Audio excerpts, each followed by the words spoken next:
Oke, silakan beli. Selamat malam teman-teman semua, malam Lex Lapar dimanapun berada. Ya seperti biasa ya teman-teman ya. Jadi malam hari ini, malam Jumat, kita akan mengadakan Jalan Yuk. Jadi tamu Dex Capital malam ini sangat spesial ya teman-teman ya. Tapi seperti biasa, sebelum kita buka acaranya, kita berdoa dulu ya teman-teman ya, sesuai dengan agama dan keyakinan masing-masing. Semoga apa yang kita bahas malam hari ini itu menjadi inspirasi lah ya, menambah ilmu pengetahuan buat kita semua. Oke, sampai doanya ya teman-teman ya. Doa dimulai.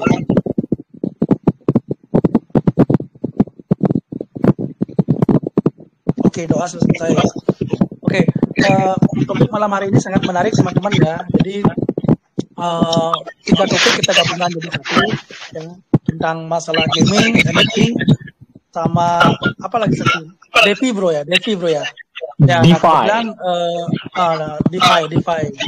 Nah, kebetulan narasumber pada malam hari ini dia tuh bukan seorang teori aja, tapi dia sebagai seorang praktisi juga gitu loh. Karena beliau juga sering trial and error, dia sering istilahnya mengadakan survei gitu loh, penelitian gitu kan. Kemudian dia langsung masuk di salah satu DeFi atau salah 2 DeFi. Dan dari sini kita bisa belajar sebenarnya untuk mendapatkan passive income dari dunia kripto tuh, kata beliau tuh banyak banget caranya, jalannya gitu loh. Cuman how the way-nya itu kan kita harus tahu gimana caranya, itu yang terpenting. Itu nggak teman-teman?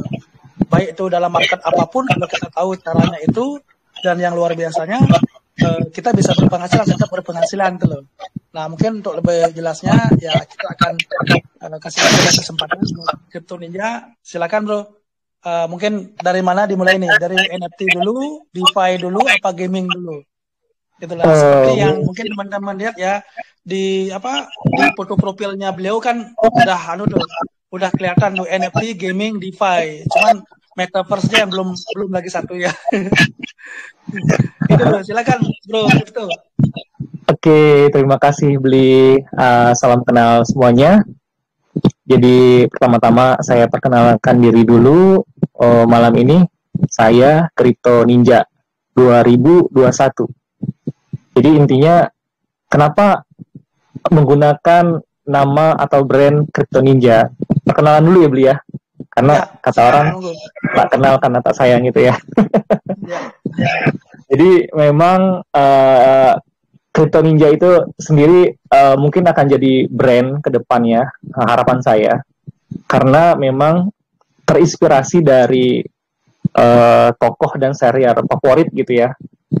Yang pertama itu ada American Ninja dan Naruto. Jadi ada ucapan inilah jalan ninjaku gitu kan. Jadi memang itu menunjukkan tekad kita. Jadi kenapa Crypto Ninja? Jadi inilah jalan saya gitu loh, pengen ke kripto. Nah seperti itu. Nah jalannya apa? Nah saya lebih fokus ketiga, karena mungkin betul kata beli, kenapa belum dimasukkan metaverse? Karena menurut saya metaverse itu masih dalam angan-angan untuk penggunaan secara massal. Itu yang pertama. Yang kedua, kita fokus kepada yang sudah ada atau yang bisa langsung kita manfaatkan. Jadi kalau misalnya lihat di profil picture saya, yang pertama itu ada NFT, ada gaming, ada DeFi. Kenapa NFT dulu yang paling atas, kedua gaming, ketiga DeFi? Karena yang pertama NFT. NFT itu sebenarnya adalah dasar yang menjadi bentukan akan metaverse ke depannya. Jadi memang kenapa tetap NFT beli dan teman-teman, karena saya melihat kita harus lebih paham NFT dulu, harus lebih paham fundamentalnya, sehingga kedepannya kita tidak lagi dipermainkan atau dimanipulasi oleh yang namanya market. Itu yang pertama. Yang kedua, kenapa harus gaming? Karena kita itu harus membawa investasi itu ke dalam sesuatu yang menyenangkan bagi saya. Dan ketiga, kenapa DeFi? Karena konsepnya nanti apapun itu akan berujung ke DeFi.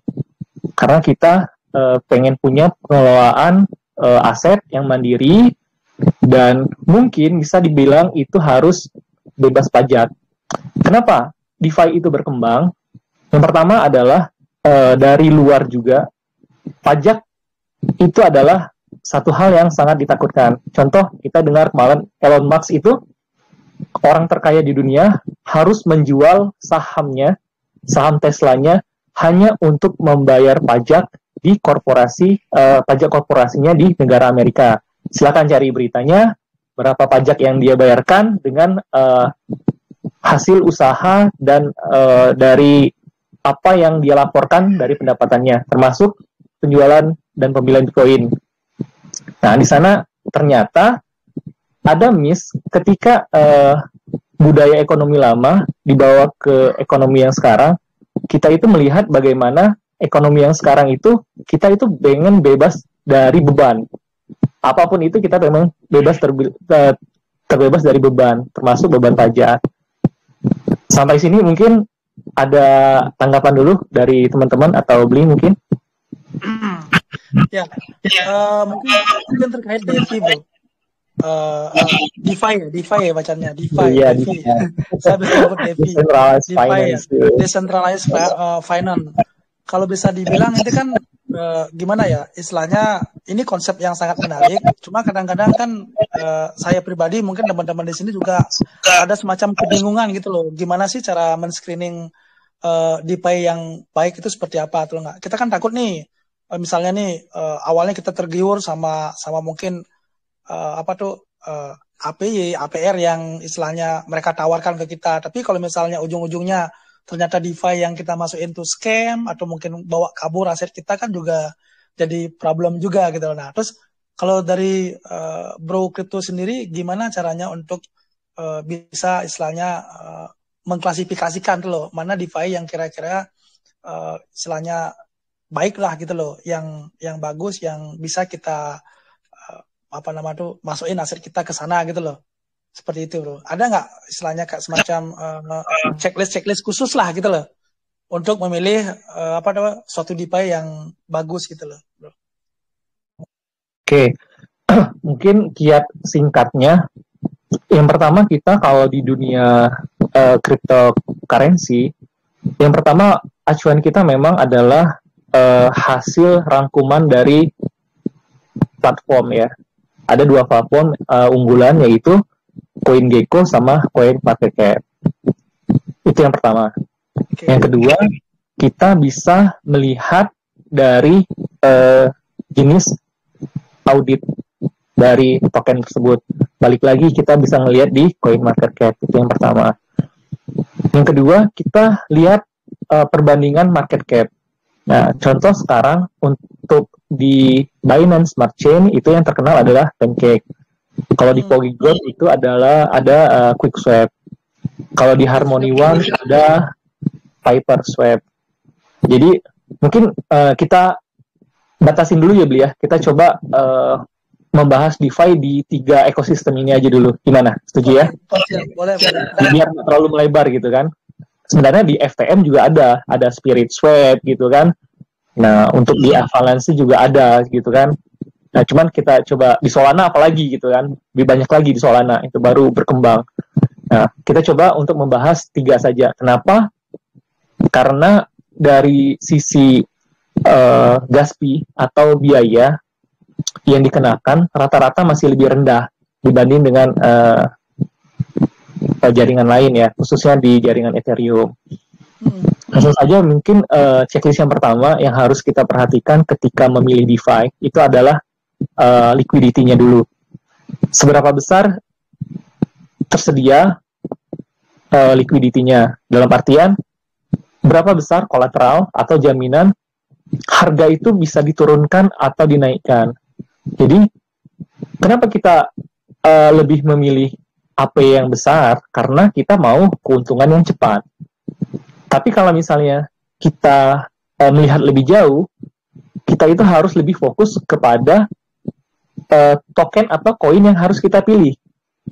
Contoh, ada satu token di BNB misalnya, pair-nya antah berantah gitu kan, tapi memberikan APY 100.000 dibandingkan Oke, dengan sebelum lanjut bro, maaf saya potong. Mungkin bisa dijelaskan sedikit ya perbedaan APY sama APR itu bro. Mungkin teman-teman di oh sini iya masih agak oh iya iya ada kebingungan apa sih APY, apa sih APR tuh bro. Oke, bro. Jadi gini, nanti mungkin saya coba share link saja nanti ya setelah ini, Boleh, karena boleh, boleh.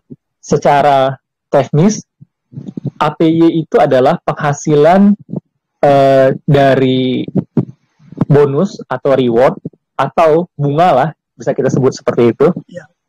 Tapi sebenarnya bukan bunga. Kalau bunga itu kan dia dihitung berdasarkan berapa yang kita tanam, berapa yang akan kita ambil kan, seperti itu sudah ditentukan biasanya. Nah, tapi kalau APY dan APR itu sifatnya fluktuatif berdasarkan kondisi market. Jadi mereka yang namanya DeFi itu punya semacam automatic market namanya. Jadi mereka yang akan menyesuaikan berdasarkan algoritma pemrograman. Secara khusus APY dan APR itu kira-kira gini beli. Kalau APY itu adalah penghasilan atau interest yang kita peroleh selama 1 tahun, tapi itu digabungkan ke modal kita lagi per hari hitungannya. Biasanya sampai sekarang masih yang per hari. Jadi hitungannya itu adalah 365 hari. Nah, sedangkan APR itu biasanya itu orang kasih note lagi nih. APR in 7 hari, misalnya seperti itu. APR in 30 hari. Misalnya kayak di Binance seperti itu kan ada staking lock kan. Dia bisa bilang jangan tertipu dengan APY. Kalau APY berarti itu lebih kecil daripada APR ketika persentasenya. Karena harus dibagi 12 minimal.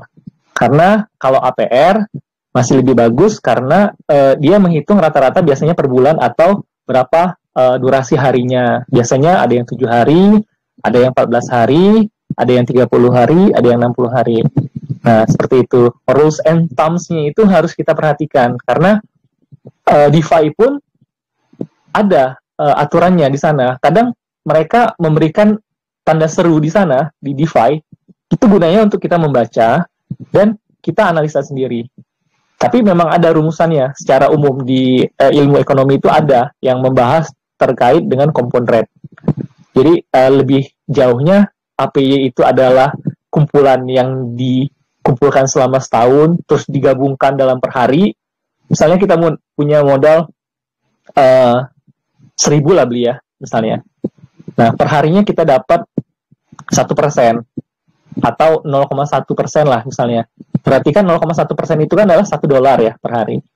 Nah, kalau APY, modal hari berikutnya itu adalah hasil penambahan hari sebelumnya. Jadi besoknya itu bunga kita ditambah sesuai dengan modal yang sudah ditambahkan dengan bunga sebelumnya, hari sebelumnya. Tapi kalau APR, kita tidak menghitung bunga yang masuk. Dia pure dari nilai itu saja. Jadi sebenarnya APR itu adalah hitungan bunga untuk yang klasik. APY itu adalah yang biasa kita dengar di bank-bank itu beli ketika kita nanam deposito misalnya. Nah, itu sebenarnya APR itu beli. Nah, kalau misalnya APY itu sama bank ditambahin terus nih bonus kita. Bonus dijadiin modal lagi, bonus ditambahin modal lagi, bonus seperti itu. Itu singkatnya beli. Poinnya kalau misalnya kita mau invest jangka panjang, berarti kita pilih yang fitur APY-nya. Kalau memang mau invest jangka pendek, mungkin dalam hitungan hari, mingguan, bulanan, itu pakai APR-nya. Dan jangan tergoda dengan prosentasenya gitu kan, gitu poinnya ya, Bro PB ya. Kadang-kadang kan kalau kita nggak ngerti kan, misalnya nih APY 340% misalnya. Nah, terus APR-nya mungkin 150-165% misalnya kan. Nah, padahal secara kasat mata kan memang ini kayaknya dari segi persentase lebih besar APY nih. Padahal dari segi penjelasannya bro crypto tadi itu kan kelihatan banget tuh nggak. Artinya jangan tergoda dengan jumlah besar persentase, tapi kita juga harus mengerti gitu loh perbedaan antara APY dengan APR tadi kan gitu bro ya. Jadi memang ada rumusan tersendiri beli. Jadi memang itulah istimewanya DeFi. Ketika saya awal-awal masuk DeFi dulu sempat istilahnya tertipu dengan yang namanya auto compound sempat. Dalam artian seperti ini, Beli. Ketika kita auto compound itu memang ada titik di mana kita harus tahu berapa modal yang kita setorkan, karena DeFi itu tetap saja kolateralnya itu adalah BUSD atau USDT. Jadi sampai sekarang reward yang dibayarkan itu masih berdasarkan dari besaran jumlah dolar yang terbaca. Itu yang perlu teman-teman ingat. Berarti ketika kita masuk ke DeFi $1.000, kita harus lihat itu di angka di bawah koin kita itu apakah masih $1.000. Karena yang menjadi acuan di DeFi itu adalah dolarnya untuk pemberian reward. Jadi jangan salah. Jadi bukan berdasarkan jumlah, misalnya kita staking BNB.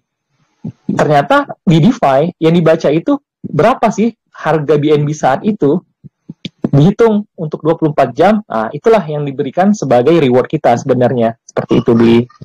Jadi itu lagi catatan ya buat teman-teman. Jadi ketika kita menginvestasikan satu BNB, kenapa satu BNB saya itu kemarin nambahnya misalnya 0,01, kok hari ini 0,007 misalnya, seperti itu kan, turun.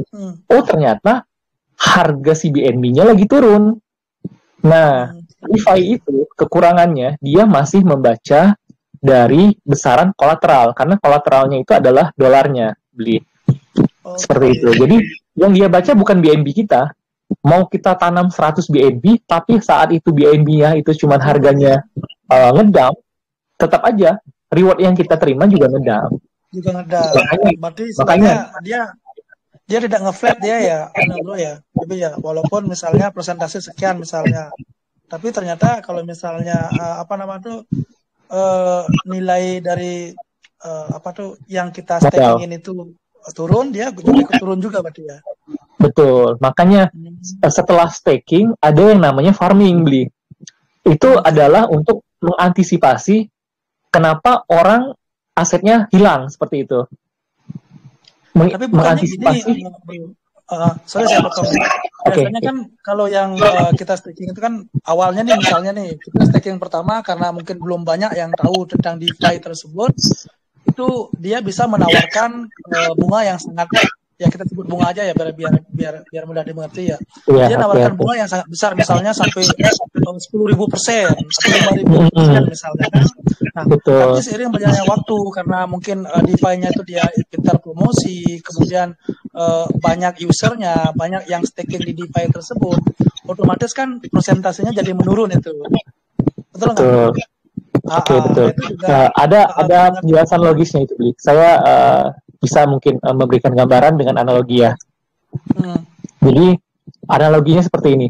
Mungkin teman-teman tahu yang namanya halving di Bitcoin. Udah pernah dengar? Halving itu gimana? Bisa dijelasin dikit? Jadi kalau di proof of work atau metode mining Bitcoin, jadi sebenarnya kita itu ketika kita staking sebenarnya posisinya itu sama seperti kita memining token. Nah, jadi token yang ada sebelumnya, mengapa API-nya besar? Karena pembaginya masih kecil. Jadi tokennya banyak, yang masuk masih sedikit. Nah, itu akan logaritmik penurunannya, atau yang biasa disebut halving kalau di Bitcoin. Jadi kenapa Bitcoin itu sempat ngedam beberapa waktu ketika ada informasi halving? Karena di sana miner itu hasil miningnya akan berkurang setengah, Beli. Sama seperti di staking, pada kurun waktu tertentu atau pada jumlah tertentu, misal circulating supply-nya itu 100 juta. Misal, ini dengan catatan developer tidak memegang ya. Contoh ada beberapa token yang DeFi itu developernya tidak memegang, jadi dia harus beli, harus memining juga. Nah, jadi memang token itu Beli akan dibagikan rata, ada namanya full staking. Full staking itu adalah untuk memainting token-token yang belum. Artinya ada smart kontraknya yang misalnya yang dipasarkan itu adalah 20%. Rata-rata seperti itu. Circulating supply itu yang biasa dilempar ke pasar itu biasanya cuma 20%. Nah, 80%-nya untuk apa? Nah, 80% itu akan dikeluarkan secara bertahap atau dikeluarkan melalui reward pool namanya. Nah, itulah smart kontraknya beli. Jadi smart kontraknya itu di sana. Bagaimana dia memberikan perhitungan yang secara otomatis, secara generate kepada setiap orang yang ikut. Jadi semuanya akan terbagi secara adil seperti itu. Itu ideal ya, tipikal ideal ya. Dengan kata lain, smart kontraknya memang dibikin seperti itu atau dibikin sempurna untuk orang-orang. Nah, makanya di awal peluncuran biasanya dengan decentralized finance yang driven community itu API-nya bakal besar karena dia punya 80% tadi beli token itu akan dibagikan ke orang-orang yang staking di awal. Makanya stakingnya besar. Nah, itu gunanya buat apa? Yang pertama, untuk menarik minat investor. Itu yang pertama. Yang kedua, untuk menaikkan jumlah dari, yang pertama meningkatkan user. Yang kedua, ketika user sudah bertambah, otomatis total value lock-nya bertambah. Yang ketiga, otomatis juga likuiditasnya bertambah. Yang keempat, kolateralnya juga bertambah. Dan akhirnya, si developer yang ikut berinvestasi di awal, karena dia community driven, itu bisa memanfaatkan hasil dari kenaikan harga secara simultan tadi, dengan efek pasar yang sedemikian rupa, untuk dijadikan marketing oleh mereka. Jadi jangan salah, kalau DeFi itu, kalau kita mau tahu siapa developernya, biasanya nanti itu ketika sudah dalam jangka waktu kurun tertentu, kita bisa tahu nih, siapa yang memegang 10%, 20% walletnya. Nah, itulah sebenarnya wallet debt. Karena kalau DeFi yang bagus, itu dari awal mereka debt-nya itu biasanya tidak memegang token sama sekali. Artinya wallet debt kosong. Itu yang bagus. Yang setelah yang saya pelajari ya, beberapa waktu ini. Syaratnya apa? Ketika nanti wallet debt itu penuh, itu baru bisa mereka lempar sebagian ke centralized exchange. Baru mereka bisa lempar ke perusahaan-perusahaan yang mau join atau join venture yang lebih besar. Seperti itu beli. Jadi memang banyak strategi marketing dan memang DeFi ini ilmunya banyak sekali beli. Jadi dari yang saya pelajari itu kayaknya bisa dibikin beberapa buku gitu sebenarnya kalau misalnya kita kumpulin satu persatu seperti itu. Mungkin dari sini teman-teman bisa juga sharing pengalamannya, mungkin kita bisa take and give lah ya beli ya di sini beli, karena mungkin kalau satu arah terus agak monoton nanti beli. Betul. Oke. Mungkin yang pertama kita fokus dulu bahas DeFi sama kita tanya jawab. Setelah itu baru kita bahas gaming sama NFT kayak gitu bro ya. Oke, sebelum lanjut, saya buka ya 2 pertanyaan ya teman-teman ya. Silakan bagi yang menanyakan terkait tentang DeFi, silakan saya buka 2 pertanyaan. Langsung aja open mic-nya teman-teman. Ada Om Juster Idris, Om Saat, Paduka, kemudian Bro Bayu, Bro Padu, Ajang Pina. Tapi sekali lagi beli, kita di sini sharing ya beli ya. Jadi ya, jangan sampai pertanyaannya menguji mungkin. Karena saya bukan ikut ujian ya saat ini. Kalau saya nggak tahu, saya akan bilang saya nggak tahu. Betul. Silakan teman-teman.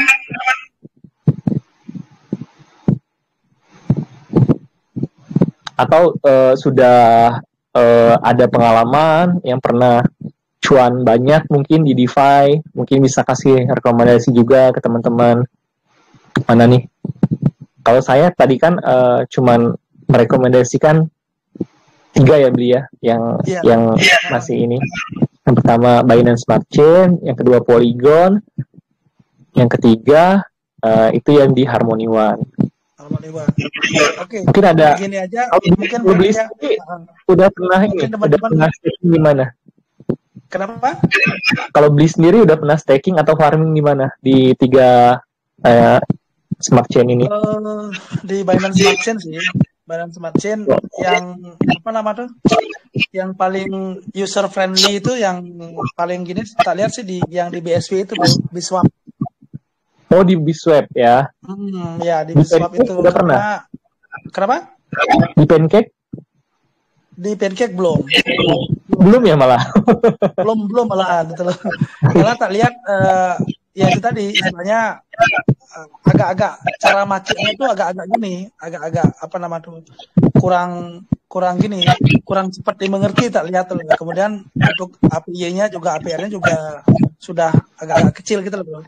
Kalau di Biswap kan bagusnya di sini lumayan gede dia, dan kemudian ada auto komponnya itu yang bikin menarik loh. Kadang-kadang kan kalau yang tidak auto kompon kan kita di tengah-tengah kesibukan juga kadang-kadang capek juga kan, harus manual kan itu loh, nggak.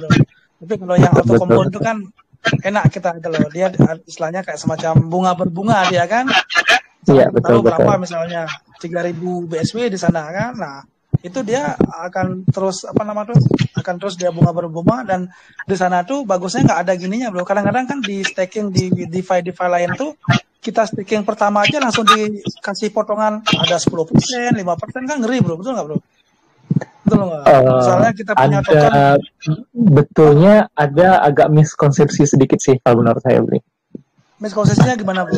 Karena ada gini bro, sorry ya satu dikit ya, ada istilahnya saya temukan DeFi di Indonesia juga ya, itu kita begitu karena mungkin pas ada kerjasama nih misalnya ada token A sama token B. Nah di token A-nya nih kan dia kerjasama nih, itu istilahnya token ini bisa di stakingkan di DeFi-nya token B kan gitu.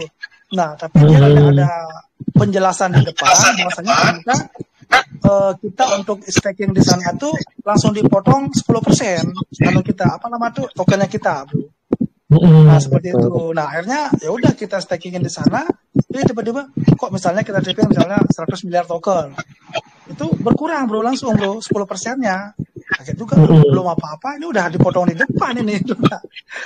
Kemudian nah itu kadang-kadang di sana ada kalau bisa dibilang jebakan Batman-nya bro. Makanya kenapa tadi beli di awal pengen tanya gimana sih caranya untuk men-screening, men-checklist DeFi yang benar-benar qualified lah gitu bilang tuh, nggak biar kita tidak terkena jebakan Batman bro, betul nggak bro? Betul. Apalagi teman-teman yang mungkin mau trial and error istilahnya kan, mau nyoba dulu loh, tapi kalau udah kejebak di sana kan ya akhirnya kan maju kena mundur kena bro. Di awal kita udah dipalak 10%, kemudian kalau kita misalnya unstaking kena lagi kan gitu bro. Nah, biar jadi kejadian seperti itu. Betul. Itu salah satu juga bro. Salah satu juga yang harus kita lihat dan cermati bahwa memang salah satu yang harus kita lihat itu adalah fee-nya. Dalam artian di sini adalah fee staking dan fee auto stakingnya. Ketika kita katakanlah dipotong 10%, artinya kita itu paling tidak harus dengan APY ya, dengan APY 100%, berarti kita minimal harus menahan modal kita itu supaya balik ke modal awal yang dipotong 10% itu kurang lebih 3 sampai 4 bulan. Itu karena dengan konsep APY itu auto compounding itu akan terasa itu setelah waktunya di atas 8 bulan beli auto compounding itu bakal terasa.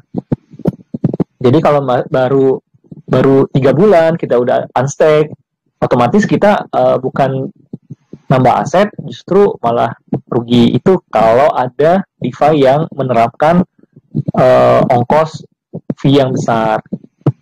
Tapi kalau misalnya makanya itu dimasukkan sebagai salah satu juga untuk pertimbangan memilih DeFi.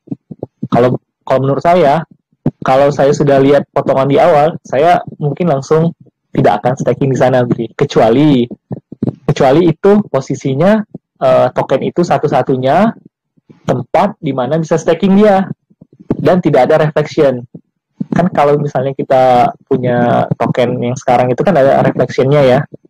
Nah, kalau tidak ada reflection, ya terpaksa kita dalam posisi yang sangkut misalnya kan, kita ada baiknya cari cara supaya menambah aset seperti itu. Nanti dengan harapan suatu ketika naik akan berlipat keuntungan kita karena aset kita bertambah. Mungkin kayak gitu, Bri. Terima kasih bro tambahannya. Oke, di sini ada saya kasih kesempatan perdana lah buat Ajeng Tina nih. Yuk, Pak Ajeng. Sekarang kita kasih kesempatan perdana nih untuk buat nanya nih. Biar langsung dapat giveaway nih, Pak Ajeng. Silakan, monggo. Halo, Ajeng Pinan. Kok ada malu-malu nih, Bro Sky, Bro nih Crypto. Ini kayaknya mungkin saking Oke, silakan. Salam kenal ya Bro Crypto, teman-teman semuanya. Saya mau nanya sedikit, Bro. Ini kalau di farming itu, menurut Bro Crypto itu bagusan yang per koin sama BUSD, apa yang per sama BNB ya? Dan kenapa? Untuk ini ya, untuk yang farming ya berarti ya? Farming ya. Yang per itu bagusan sama BUSD, apa yang bagusan sama BNB dan kenapa? Kasih. Oke. Langsung saya jawab, Bli? Atau Bli mau nanggapin dulu? Silakan, langsung aja, Bro Crypto. Menarik pertanyaan yang begitu nih. Kalau saya, ini kalau saya pribadi ya. Kalau untuk jangka pendek, bagus pairnya BUSD. Karena apa? Karena kita mengejar hasil farmingnya. Karena kita mau panen. Nah, untuk panen itu kan kita butuh suatu nilai yang stabil kan. Kenapa ada pairing BUSD? Itu adalah supaya untuk menjaga nilai staking kita itu tidak terlalu fluktuatif. Turunnya tidak terlalu fluktuatif, begitu juga naiknya. Jadi, pair BUSD itu bisa digunakan di masa-masa yang sideways atau cenderung bearish, seperti sekarang ini. Sedangkan kalau misalnya kondisi bullish, itu lebih bagus token to token. Tapi ada yang untuk long term, kalau untuk long term, itu adalah paling bagus native coin to native coin. Walaupun API-nya kecil. Kenapa seperti itu? Karena native coin itu akan menjadi kolateral dari token-token yang lain. Seperti itu. Jadi, walaupun API-nya kecil, tapi kenaikannya akan sangat luar biasa. Contoh, dulu ada nggak yang berpikiran kalau misalnya kita, mungkin ya di ekosistem Ethereum, mereka farming menggunakan ETH dan Solana. Mereka tidak akan berpikiran bahwa akan sebesar ini Solana, karena waktu itu API-nya kecil, di bawah 15% saat itu, 12 atau 13%. Tapi kalau misalnya kita berpikiran jangka panjang, suatu native token atau koin asli dari suatu blockchain, itu harganya akan berlipat dengan kenaikan total value lock dari token-token yang akan diciptakan di jaringan mereka, seperti itu.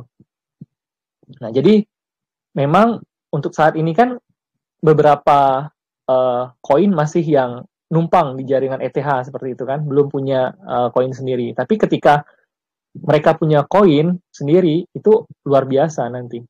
Dan sebagus-bagusnya farming untuk jangka panjang, itu tetap, kalau menurut saya, ETH to BTC atau BNB to BTC untuk jangka panjang kalau untuk farming, karena konsep farming itu adalah fee 0,3% dari setiap transaksi yang terjadi di antara pair tersebut. Jadi secara jangka panjang token itu atau koin tadi akan bertambah. Jadi kita akan menang. Menangnya itu di jumlah koinnya. Nah, contoh yang dulu mungkin sebenarnya DeFi itu kan baru berkembang, baru kita kenal tahun 2020 sih sebenarnya ya. Karena pengembangan dari Ethereum gitu kan. Tapi sebenarnya di jaringan Ethereum sudah lebih jauh sebenarnya, sudah diterapkan itu. Dan kalau mau untuk jangka panjang, pilihlah pair token native. Tapi kalau untuk jangka pendek, dari waktunya kita lihat nih, posisi sideways atau bearish, lebih baik pilih pair BUSD dengan token. Apapun itu misalnya. Itu kalau untuk bearish. Tapi kalau untuk cenderung... biar lebih stabil gimana? ya istilahnya. Ya, jadi seperti ini. Misal di salah satu pair, kita pairnya BUSD, BNB. BNB kan cenderung turunnya bisa sampai 50% tuh. Nah, kalau kita staking BNB saja, berarti hasil penghasilan dari staking kita seperti yang saya bilang tadi, kan dihitung dari jumlah dolarnya. Misalnya satu BNB, kita pair awal, katakanlah 500 misalnya, 500 BUSD. Ternyata kalau kita staking satu BNB, harganya turun, ngedam ke 50%, berarti kan aset yang kita staking tinggal 250 kan? Nah, itu yang bakal menjadi hasil dari interest rate kita. Kecil dong jadinya. Nah, sekarang kita pisahin nih, pair tadi, 250-nya untuk BUSD, 250-nya untuk BNB. Ketika harga BNB ini turun 50%, setengah dari dolar tadi, itu akan mengcover BNB tadi. Seperti itu. Jadi, penurunan yang 50% di BNB, di cover BUSD kita turun setengah, 25%, 25% yang di BNB itu pindah ke BNB-nya. Jadi, ada kemungkinan, walaupun BNB itu turun 50%, aset kita cuma turun kisaran 20-25%, atau maksimal 30%. Jadi, ketika kita staking, hasilnya masih bisa lebih besar daripada kita men-staking satu token saja, seperti itu. Mungkin gitu gambarannya, Bing. Berarti kalau staking itu nggak harus satu pair aja ya. Kita bisa staking yang pair yang BUSD, habis itu bisa ngambil yang pair BNB juga ya. Bisa, tergantung kita mau alokasikan money management kita seperti apa, seperti itu, Beli. Kan kita kalau mau investasi kan ada investasi jangka pendek, jangka menengah, ada jangka panjang, seperti itu kan. Iya. Jadi tergantung style masing-masing orang, seperti itu. Nah, ini lagi satu, kalau farming itu kan ada harvest-nya itu kan. Nah, kalau kita nggak harvest itu apakah rewards-nya itu mandek, apa tetap aja jalan? Kalau misalnya kita lagi sibuk nih, waduh nggak sempat harvest. Nah, apa rewards-nya itu mandek, apa tetap jalan, modalnya numpuk sampai sebenarnya kita seperti ini, Beli.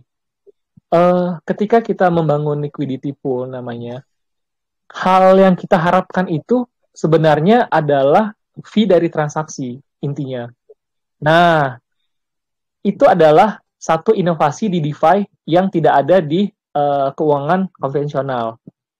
Di mana ketika kita bikin pair, itu kan diubah menjadi satu token lagi, Beli. Ada namanya token LP. Nah, disitulah sebenarnya bonusnya, Beli. Kita ketika dulu itu cuma ada staking and farming. Belum ada farming, dulu cuma ada staking sama bangun liquidity. Kawan-kawan harus milih nih. Nah, sekarang muncullah yang namanya farming. Farming itu adalah menggabungkan jenis staking dan liquidity pool. Seperti itu. Jadi sebenarnya liquidity pool itu dibangun untuk kita menikmati passive income dari fee transaksi jual beli. Awalnya seperti itu. Nah, hasil farming tadi, harvest itu sebenarnya bonus sebenarnya yang diberikan dari smart contract atau DEX-nya tadi itu ke orang-orang yang membangun LP. Kenapa mereka kasih bonus seperti itu? Karena otomatis ketika membangun LP, uang mereka terkunci. Betul? Kan nggak bisa langsung diambil kan?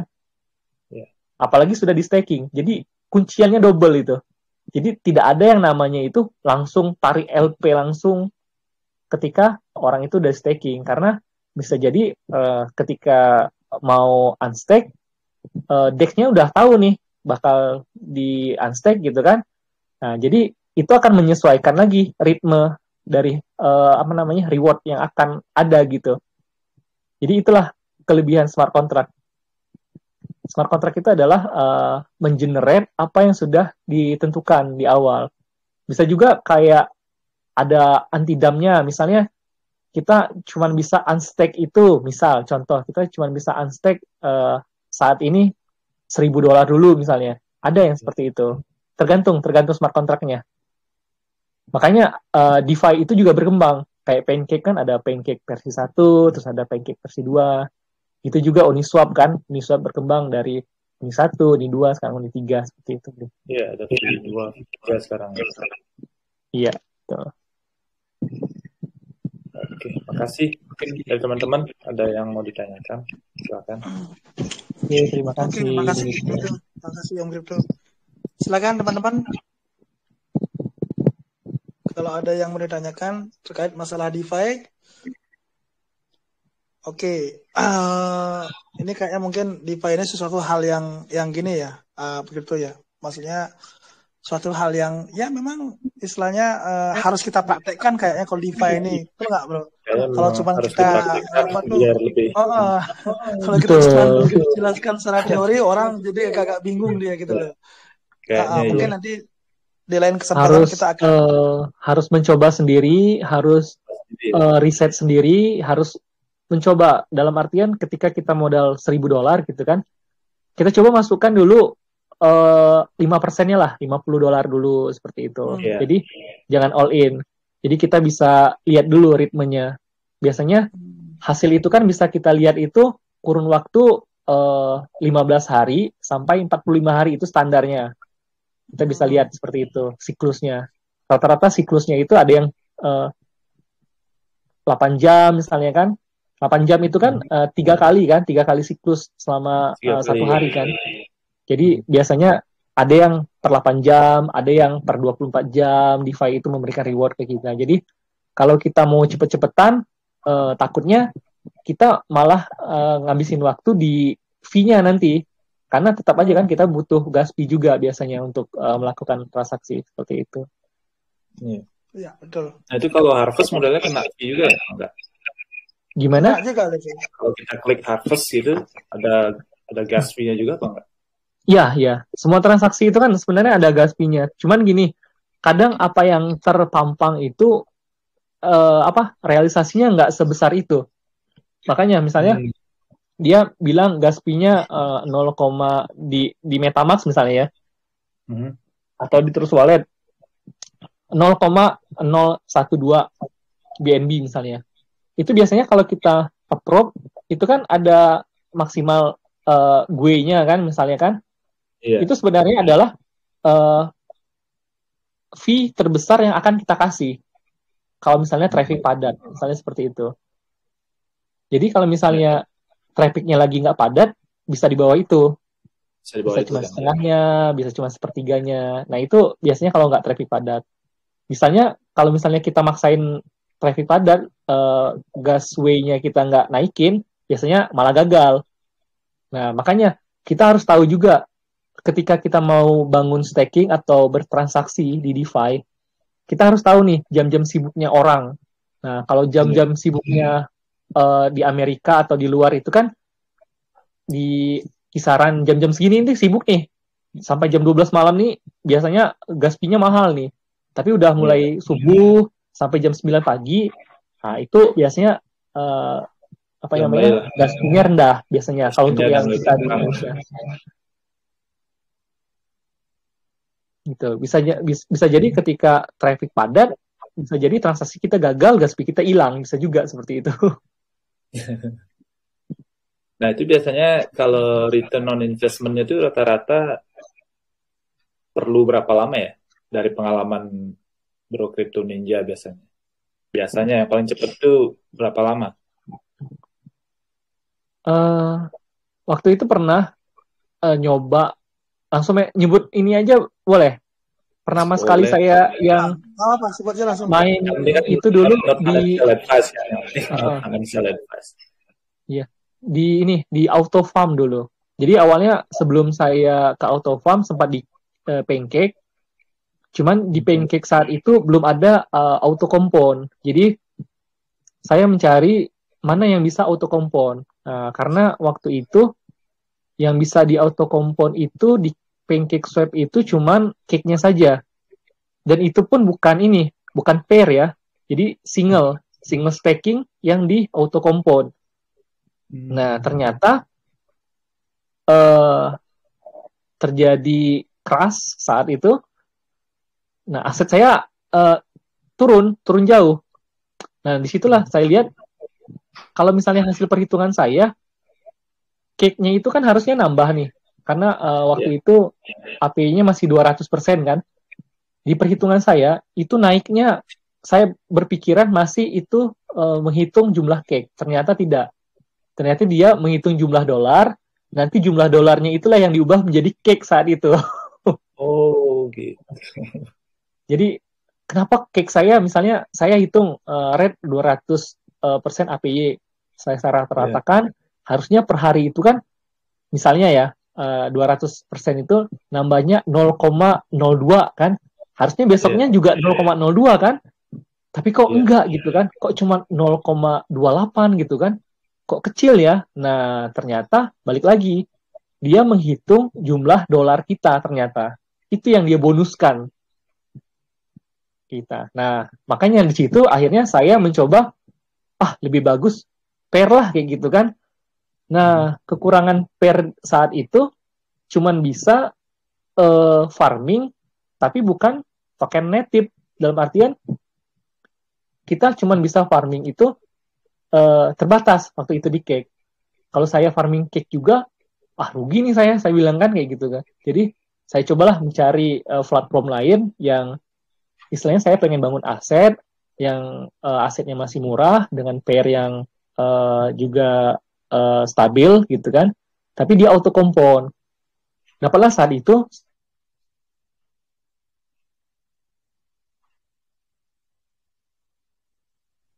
Halo, Bro Crypto. Halo, Bro Crypto. Sinyalnya mungkin. Halo, Bro Crypto. Halo. Hujan kali. Ya, sambil nunggu Bro Crypto, mungkin teman-teman kita santai ya, sharing santai di sini ya, nggak usah tegang-tegang ya teman-teman ya. Jadi ada di sini kita kalau misalnya ada teman-teman yang mau sharing pengalaman terkait dengan mungkin suka dukanya di di dunia DeFi khususnya, itu bolehlah di-sharingkan juga ya teman-teman ya, seperti itu. Ya, Bro Crypto. Bro Crypto.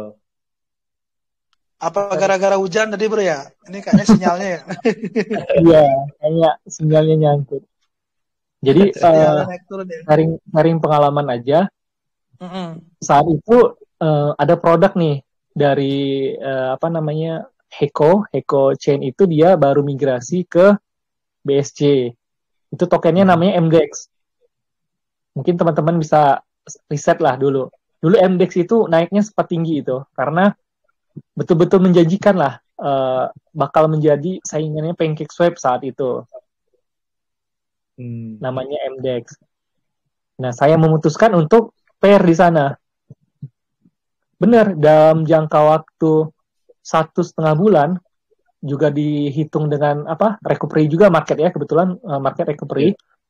Auto kompon saya itu kurang lebih langsung bertambah 30% hasilnya. Dan harganya juga naik. Jadi memang ketika di auto kompon itu hitungan saya itu paling cuma 18% nih selama kurang lebih 1,5 bulan misalnya, seperti itu kan. Ternyata dengan auto kompon sama kenaikan harga dengan pairing tadi dia bisa sampai di atas 30%. Nah, itu saya biarin terus kan. Kalau misalnya kawan-kawan di auto farm itu bisa kawan-kawan lihat itu, misalnya kawan-kawan bikin pair gitu kan di auto kompon, itu skala logaritmiknya berapa gitu. Nah, kekurangannya satu ternyata. Mungkin kalau Pancake bagusnya itu dia ada setiap penghasilan dia itu dia burn. Karena konsepnya itu dia auto minting. Jadi setiap berapa reward dia minting lagi tuh. Nah, kalau di MDEX kemarin yang saya baca ada permasalahan nih terhadap ininya, hole-nya atau proses burn-nya seperti itu. Jadi proses burn-nya tidak maksimal, akhirnya MDEX itu turun sekarang harganya. Karena itu tadi ada sentimen negatif yang mengakibatkan investor itu pada tarik uangnya. Nah, itu yang saya bilang tadi. Ternyata kita itu kan di dunia kripto nggak bisa menentukan arah. Jadi yang bisa menentukan arah itu benar-benar market. Entah itu wallets-nya atau kumpulan orang-orang nih, kayak konsorsium misalnya kan. Bisa jadi satu wallet, tapi itu ternyata kumpulan konsorsium bisa jadi. Nah, jadi kita tetap harus baca trend marketnya, trend tokennya. Makanya saya bilang tadi, paling aman kalau mau auto compound, carilah misal kayak Matic ETH atau Matic BNB atau Matic Harmony One. Itu menurut saya pribadi, secara jangka panjang dan auto compound itu lebih menguntungkan daripada kita hanya mengejar API dan APR yang besar. Tapi tokennya kita nggak tahu fundamentalnya apa. Seperti itu mungkin. Menarik sekali nih bro.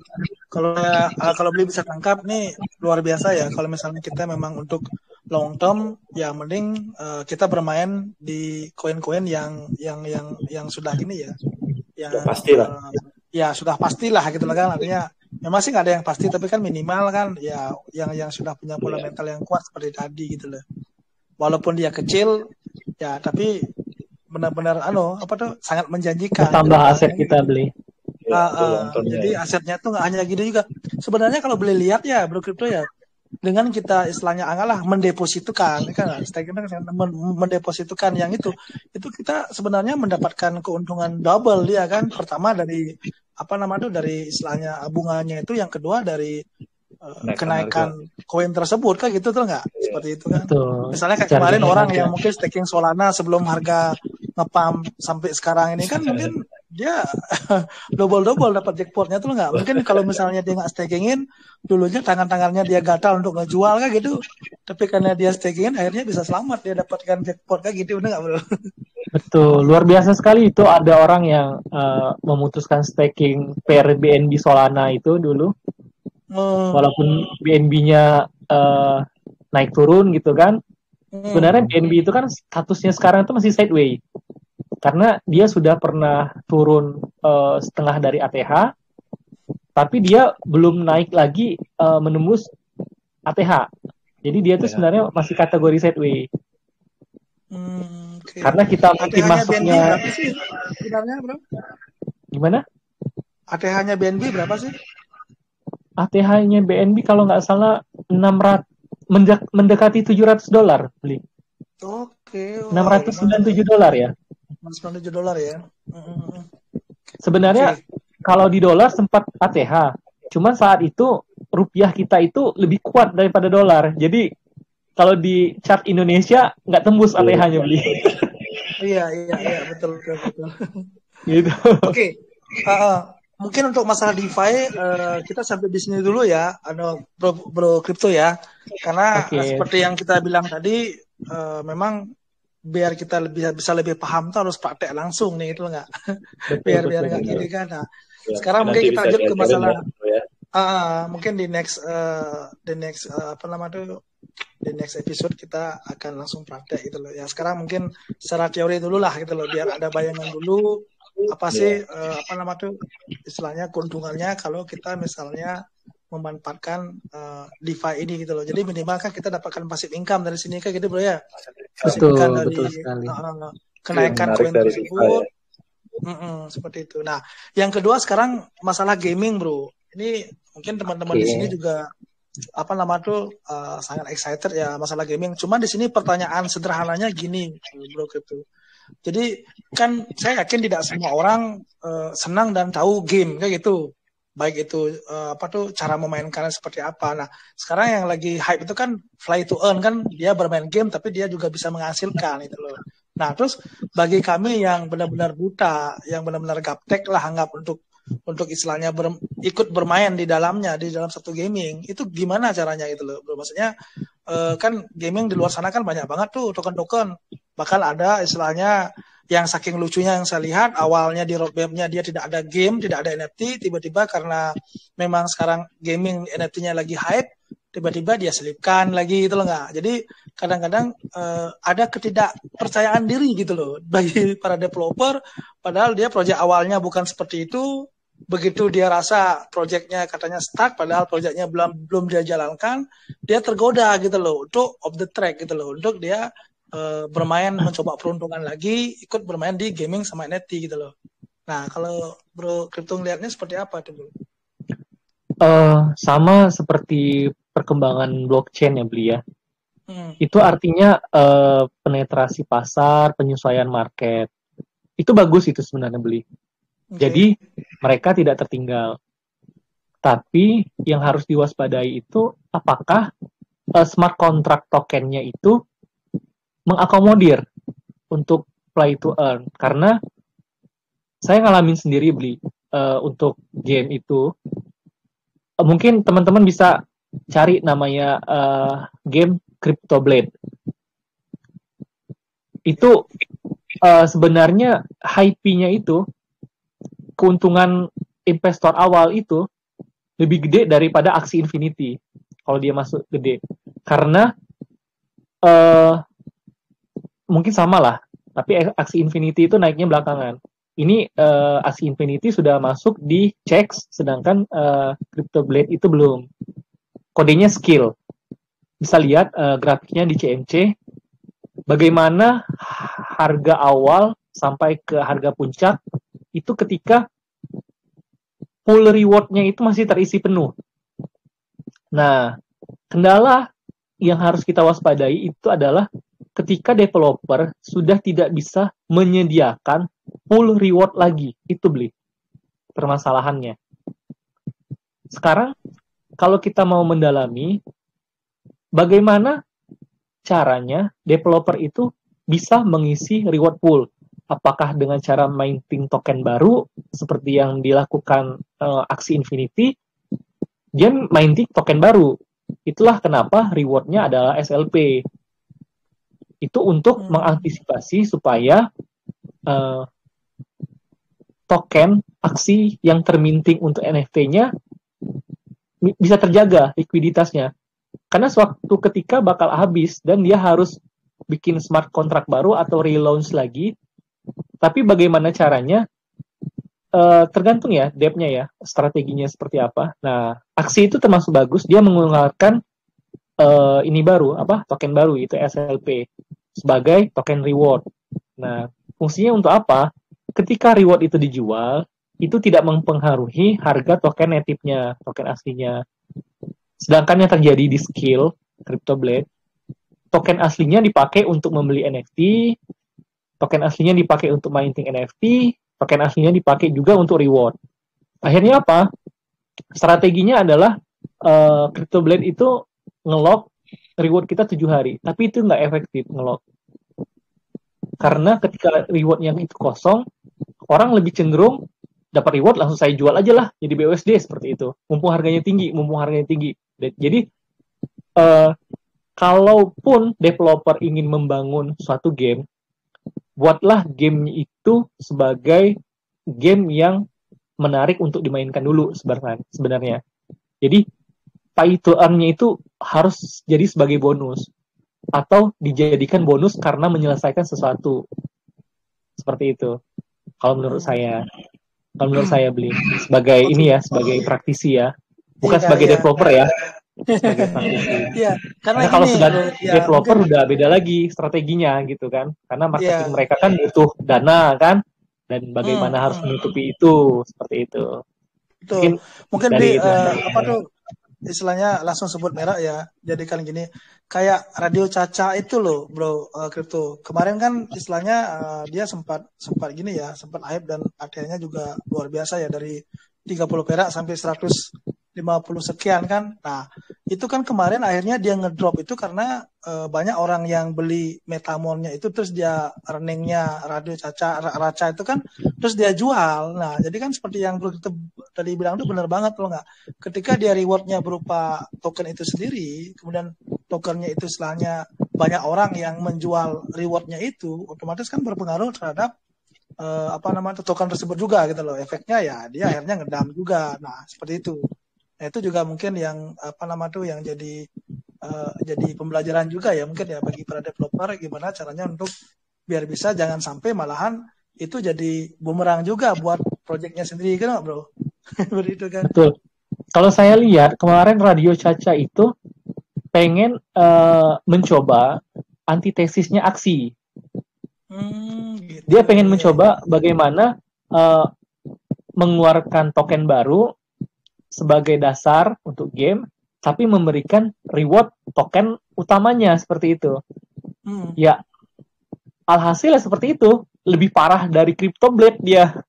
Makanya kalau CryptoBlade sekarang termasuk salah satu debt-nya yang mungkin agak kurang bagus ya kalau menurut saya, karena ketika gamenya sudah mulai ditinggalkan orang dan orang itu masih berharap reward-nya masih ada. Kemarin reward saya itu masih ketahan di CryptoBlade itu. Karena ketika kita ngeklaim itu cuman 10% kita bisa dapat reward-nya. Jadi kan nggak ini ya, nggak fair ya, dan debt-nya akhirnya bikin game di jaringan Heko, jaringan lain. Makanya di situ kita bisa lihat juga lah mentalitas developer kan, ketika gamenya tidak menguntungkan dia lagi, dia bikin nih satu lagi, nanti dengan alasan akan metaverse, akan bisa connecting satu sama lain. Nah itu kan sebenarnya kalau dari kami yang praktisi game ini bullshit banget seperti itu. Jadi kita itu sebenarnya kalau gamer ya, kita itu sebenarnya nggak usah dibayar aja, yang penting kami fun gitu. Iya, setuju. Sebenarnya gitu. Tapi kalau sudah kami fun dan dibayar, ya thank you gitu. Iya, karena gini loh, kemarin yang kita lihat yang Axis Infinity itu sampai fenomenalnya gimana? Ada warga Filipina, dia kerja di Amerika, tuh nggak, gara-gara dia istilahnya Axis Infinity ini, dia bisa pulang kampung bro. Gitu loh, karena istilahnya bagi dia ngapain gua capek-capek kerja di negeri orang jauh-jauh sana, kalau misalnya gua dengan di kampung pun saya bisa ngasilin uang yang sangat banyak gitu loh. Tapi awalnya dia kenal Axis Infinity itu pas dia kerja di Amerika. Nah ketika dia udah ngerasa ternyata keren ya passive income-nya di sini ya, jadi dia istilahnya beli tokennya, dia langsung main di sana, dan dia mungkin udah menemukan pola ya gimana caranya untuk mendapatkan passive income dari sana. Ya udah akhirnya dia pensiun bro, dan akhirnya dia datang ke Filipina. Nah cuman menariknya artinya kan udah ada tuh istilahnya kayak semacam gambarannya Axis Infinity dengan sukses dengan game-nya itu. Nah kenapa tidak men-trigger istilahnya project-project lain untuk ya minimal ya kalau bisa mendevelop gitu loh, mungkin sama konsepnya tapi dia tambahkan dengan kelebihan yang tidak ada di Axis Infinity itu bro. Karena saya lihat saat ini kayaknya belum ada ya istilahnya game yang bisa menyamai suksesnya Axis Infinity itu nggak bro dari segi gamingnya. Jadi game Axie Infinity itu memang jujur bisa hype karena yang pertama faktor dari dua negara. Dua negara ini sedang di wabah COVID, tidak bisa berusaha, tapi ternyata mereka hebatnya itu karena ada program Scholar namanya Beli. Orang yang tidak punya modal dibikinkan satu klub. Jadi orang-orang yang tidak punya modal ini diajarkan cara main, diajarkan cara menjalankan quest, sehingga nanti hasilnya bagi dua. Nah, jadi kenapa Axie Infinity itu berkembang? Itu yang pertama komunitas yang mendukung mereka. Jadi benar kata teman-teman di sini mungkin pendapatnya, yang namanya token komunitas itu bukan cuma kita buy and hold aja, tapi itulah token komunitas yang sebenarnya. Jadi komunitas gaming itu ketika sudah punya komunitas, mereka lebih solid Beli, karena mereka bisa sharing tips and tricks seperti itu kan, bisa mencari bugs, bahkan ada yang namanya bounty hunter untuk bugs, dan itu besar hadiahnya. Jadi kita main, terus kita tahu nih ternyata saya bisa mengeluarkan jurus yang bikin orang sekali mati dengan komposisi A dan B misalnya kan. Nah, itu biasanya ketika kita laporkan ke devnya, kita dapat reward itu biasanya. Nah, caranya dari mana gitu kan? Ya karena kita sering main.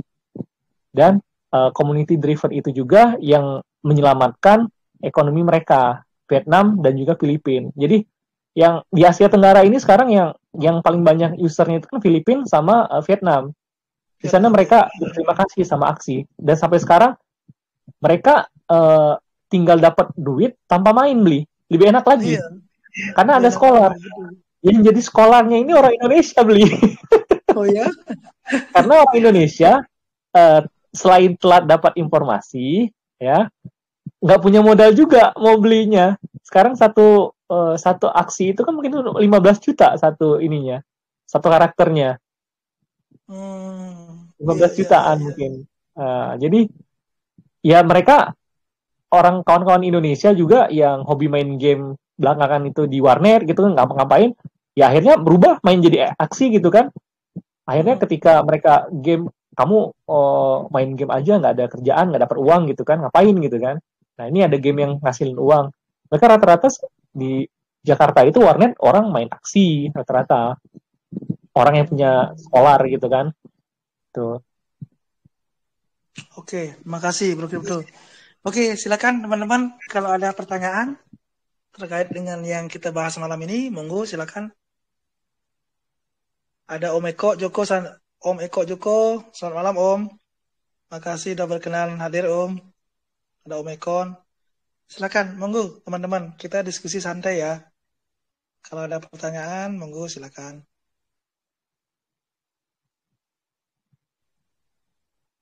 Oke, karena ada nih, saya lagi nanya nih sama Bro Crypto nih. Nah, kira-kira menurut Bro Crypto Ninja, istilahnya analisanya kira-kira gaming yang kedepannya bisa bersaing dan bisa booming itu gaming dengan karakter seperti apa dan dengan tema seperti apa, Bro, gitu loh. Karena sekarang kan ada kayak misalnya kayak Battle Arena, Dota 2 dan sejenisnya segala macam, betul nggak? Nah, itu kira-kira yang bisa menggait para gamers di dunia lah gitu loh. Kira-kira di istilahnya gaming yang seperti apa, Bro gitu. Jadi memang gini, gaming itu banyak jenisnya, beli. Dan yang paling terkenal itu sebenarnya mungkin kawan-kawan lebih kenal aksi ya, karena kita di Asia. Tapi kalau misalnya di Amerika, mereka lebih suka main ini Gods of Chain kalau nggak salah, Gods of Chain. Oke. Seperti apa tuh gambarannya? Dia permainan game yang permainan kartu game seperti itu, kartu game karakter gitu kan. Ada kombinasi antara jumlah attack sama jumlah defense sama ada efek-efek tertentu. Nah, dan kartunya itu di NFT-kan dan bisa diperjualbelikan. Nah, iklim yang seperti itu. Jadi sebenarnya game yang bertahan itu adalah game yang bisa membangun ekosistem ekonomi di dalamnya menurut saya, beli. Contoh, satu item itu bisa dipakai berapa lama. Satu item itu bisa memberikan efek yang seperti apa. Atau satu kawasan itu bisa disewakan atau tidak tempatnya. Contoh kayak kita, mungkin ada yang pernah main Mir 4 di sini? Belum ada? Asing ya? Karena memang karena game ini sekarang kalau Mir 4 itu kan koinnya itu, tokennya itu namanya Draco itu. Nah, itu satu item kemarin itu sempat terjual kurang lebih berapa ya? 800 juta apa satu tokennya itu. Satu itemnya itu laku. Karena dia dapat item yang benar-benar langka seperti itu. Nah, itemnya itu fungsinya buat apa di game gitu kan? Ya, fungsinya buat nambahin attack power seperti itu kan. Untuk menambahkan status seperti itu. Jadi sebenarnya apa yang dikejar oleh gaming itu adalah bagaimana kita tuh bisa overpower dibandingkan dengan player lain atau monster lain seperti itu sebenarnya, atau lebih unggul lah, mencari keunggulan. Sebenarnya otak-otaknya gamer itu adalah kami mau lebih unggul dibandingkan saingan kami. Intinya seperti itu. Gimana kami caranya lebih unggul? Oh, ternyata kami harus cari material yang bagus nih untuk bikin peralatan, untuk bikin equipment seperti itu. Jadi sebenarnya kalau dari sisi developer itu harus bisa melihat kebutuhan dari gamer itu sendiri. Jadi contoh Titan Arena misalnya kan, ternyata apa sih yang dibutuhin untuk meningkatkan status misalnya? Apakah buff-nya kah? Nah, buff-nya itu dapat dari mana? Misalnya harus beli skin-nya kah? Nah, skin-nya itulah yang bisa dijadikan faktor pendukung fundamental ekonomi. Karena ketika satu skin itu dipakai dan itu bisa ternyata lebih overpower dibandingkan dengan saingannya, itu bisa meningkatkan interest market.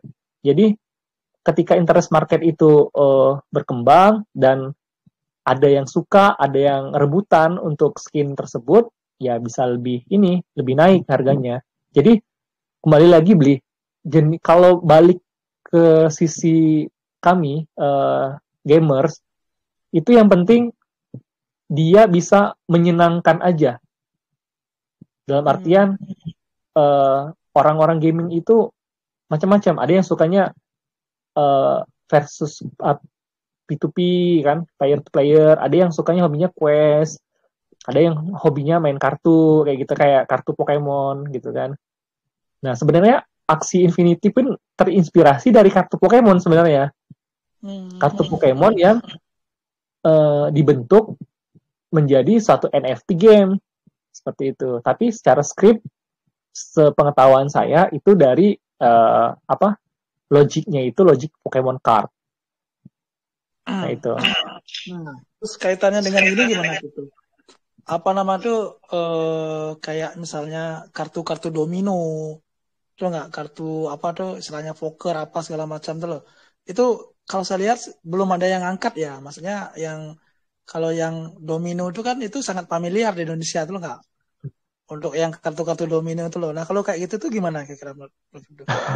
Itu ada lagi ya. Jadi bedain antara apa ya? Antara gambling sama gamer gitu. Gamer. Nah itu maksudnya apa nama tuh belum ada yang angkat itu ya di Indonesia ya, gambling itu ya. Karena gini ya, memang kultur kita masih ya rata-rata kan Muslim ya, 70% ya. Jadi memang akan tertolak secara jangka panjang gitu. Jangka panjangnya akan tertolak geng seperti itu. Mungkin jangka pendeknya itu bisa menyebabkan ini ya, kesukaan atau rasa penasaran gitu kan.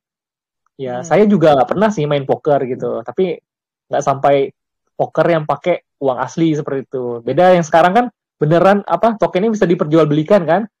Kalau seingat saya dulu, kalau yang chip poker itu tidak diperbolehkan di Indonesia dijual belikan. Jadi cuman orang luar yang bisa beli. Tapi mungkin karena kemajuan teknologi ya sekarang ya. Sekarang udah tinggal bisa push, tinggal bayar OPPO, tinggal bayar pakai Dana, udah keisi kan gitu kan. Kalau dulu kan belum ada kan pembayaran seperti itu kan. Jadi kayak dulu kan yang Zynga Poker itu kan kita bener-bener main poker gitu loh. Kita bisa main merasakan rasanya berjudi tapi nggak ngerugikan gitu. Oke, ini ada Om Fian nih, bro. Balik gitu lagi nih. Om Fian, coba minta komentar dong Om. Ini Om Fian kan sebentar lagi mau sudah mau selesai nih kayaknya nih project gamingnya nih. Kira-kira gimana nih Om Fian nih? Kenapa Om Fian tertarik? Masih lama.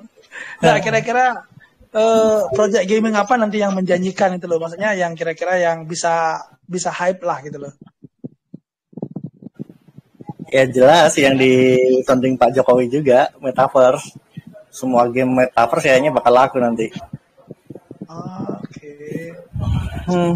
Tapi saya udah sekarang itu masih terkendala biaya itu metaverse.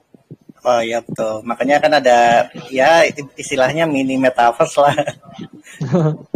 Ya karena Jokowi itu benar, tapi memang untuk adopsi dalam jangka waktu dekat harus ada yang apa ya? Harus ada yang bisa nyaingin Oculus dulu, yang bisa ngasih Oculus 1/10 harga sekarang gitu. Nah, baru Metaverse bisa berkembang menurut saya. Karena rata-rata orang nggak mau ngabisin uang untuk beli Oculus gitu. Bang, Crypto Ninja ini Sorry itu ke Iya Om Pian. Halo Om Pian. tadi di mute. Nah, Hmm. Bang Crypto Ninja ini Bang Fian bukan Bang Wian lagi. Bang Pian, iya Bang Pian. Feby. Iya, iya. Yang Crypto Ninja. Nyebut nama sendiri. Pian. Lagi baca tulisan saya sendiri soalnya. Crypto Saya Ninja. khas banget suaranya Bang Feby. Lain mungkin lain tuh. Kalau itu kan PB Utomo, ini Crypto Ninja Om Pian. Oh, Ya. gitu ya. Ada orang. Beda orang. Oke, silakan teman-teman yang lain ini. Kayaknya nggak ada yang nanya nih, tersempurna nih dengan penjelasannya Crypto Ninja nih. Soalnya detail sekali loh penjelasannya loh. Silakan ada Om Liang, Fauzi, Om Sahrul. Ini ada Pligos ini, selamat datang. Ya, Ji, Bim. Malam, Ji. Malam.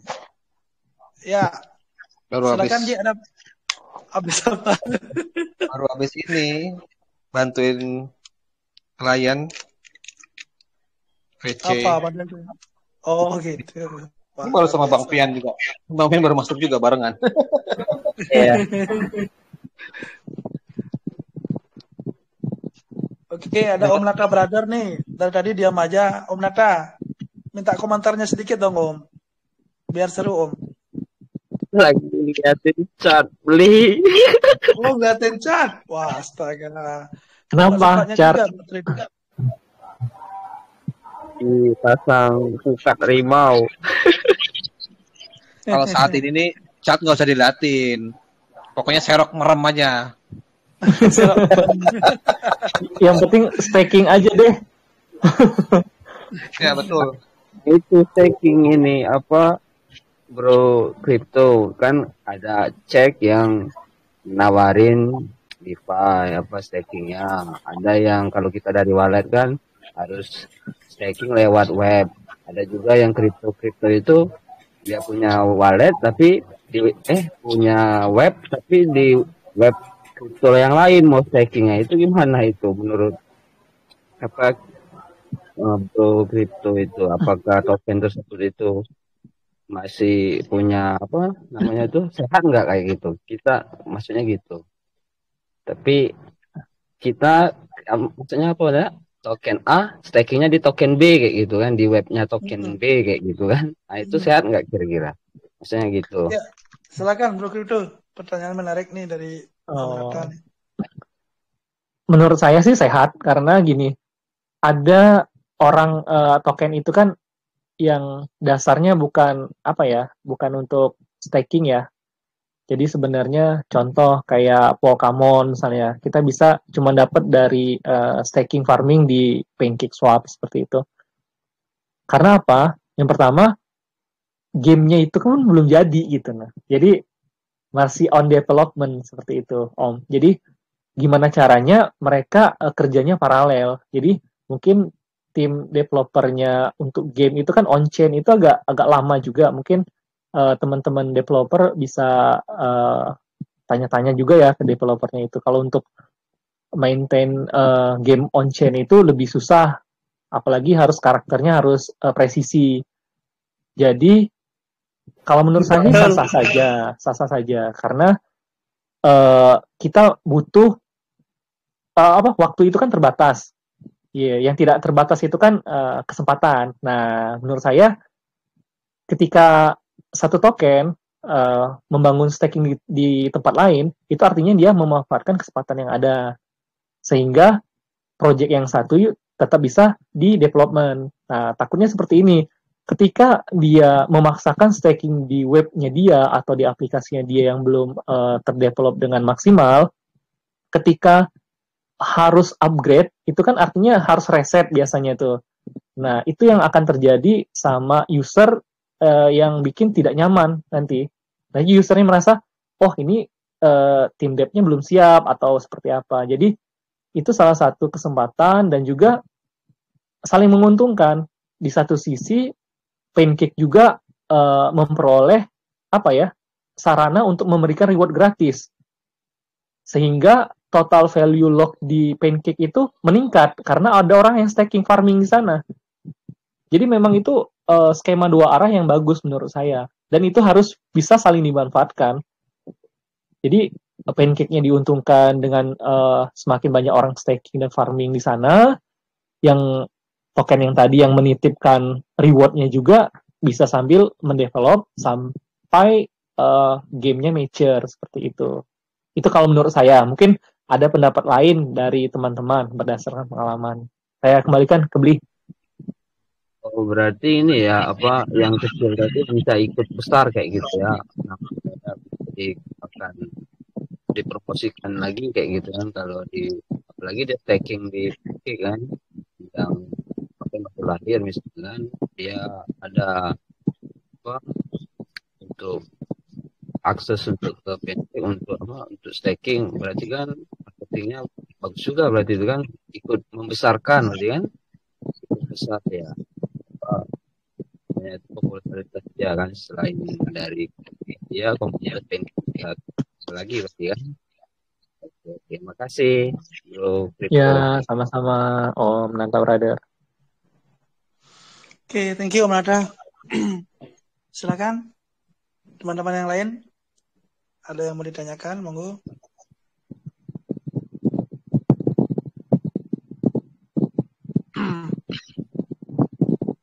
Oke.